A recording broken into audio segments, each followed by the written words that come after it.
So something very interesting is going on amongst the sort of power brokers of the MAGA universe. Now, the actual sort of publication that appears to be bringing down Trump and certainly bringing out the Epstein revelations one drip at a time is the Wall Street Journal, owned by Rupert Murdoch. And what he's doing is doing it in a way that is almost designed to maximize the pain for Donald Trump, because he's drip, drip, drip, bringing out one revelation at a time. He started with the birthday note, for which Trump is trying to sue him now. He then went on to reveal the information about the Oval Office meeting in which Trump was told he's in the Epstein files back in May, just before he decided to suddenly shut things down and prevent any further release. And of course, after that, Trump was interviewed about it and asked, were you told that you were in the Epstein files? And he said, no. Right? He admitted to the Oval Office briefing from Pam Bondi, but he said, no, I wasn't told I was in the Epstein files. And subsequently, it turns out from the Wall Street Journal reporting that that was actually a lie. He was told that he was in the Epstein files, and that's why he wanted to shut them down. Now, so the way in which the Wall Street Journal has been bringing this out is to maximize the excruciating pain for Donald Trump. So Murdoch clearly isn't trying to do Trump any favors right now.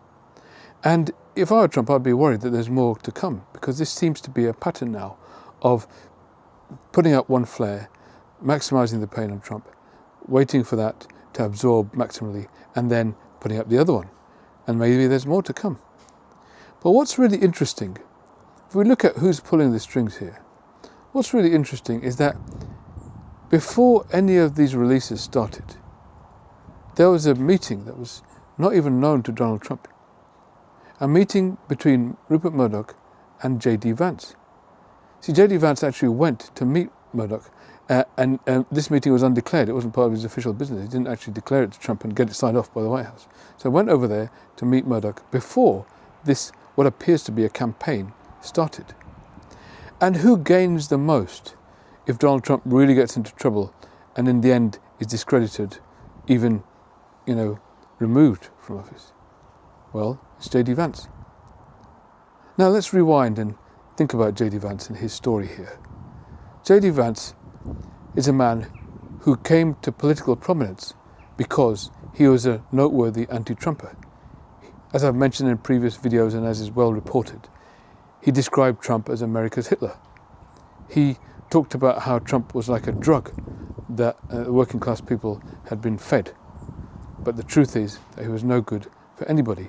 And he said openly, I'm a never Trumper. I'm a never Trump guy.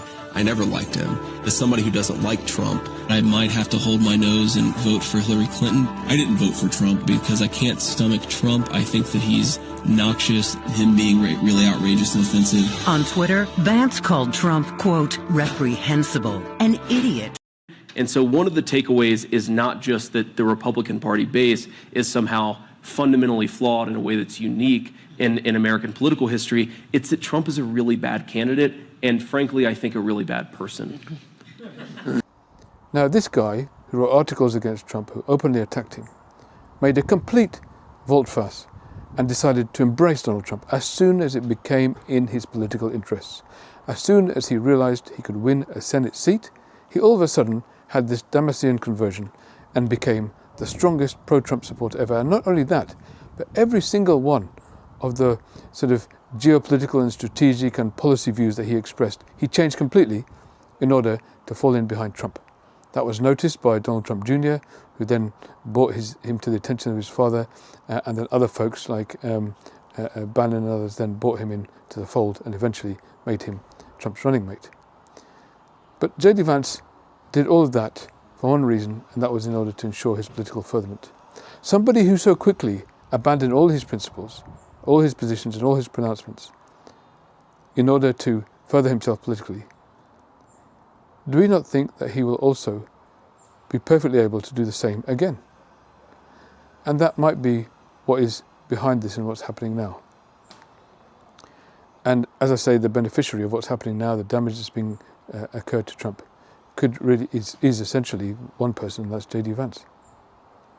So interesting, really, what's going on there amongst the leadership of this movement, this MAGA movement that has done so much damage to the country.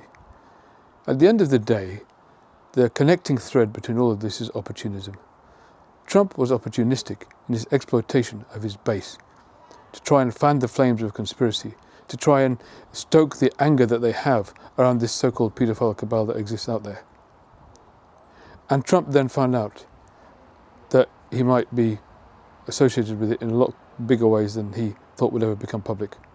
And so decided to come down from that, but he only got himself into that position because he stoked those flames in the first place based on opportunism. JD Vance only came into this position as his running mate only based on opportunism.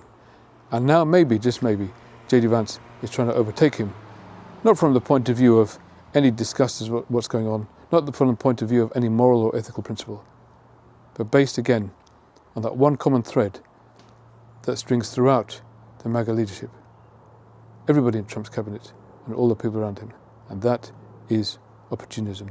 And of that, JD Vance has proven to be a master. I hope you like my video.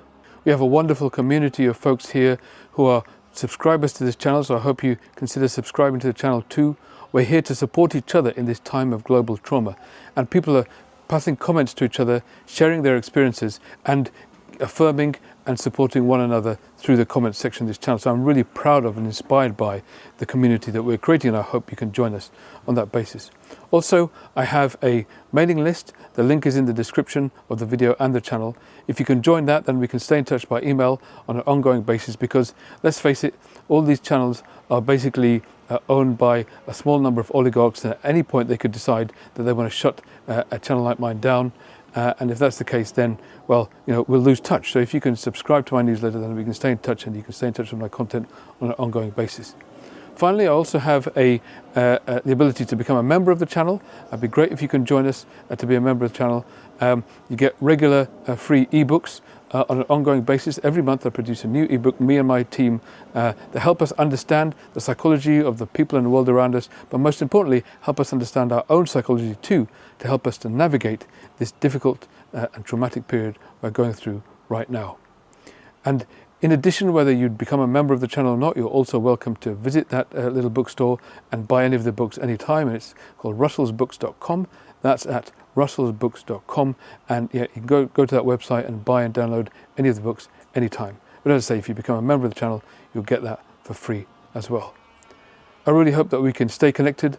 As a psychiatrist and somebody who is also fascinated by politics, I love to make these videos. I hope to continue to do so. I hope to stay connected and continue this ongoing conversation with the audience, so that ultimately we can create a better tomorrow together. Thank you.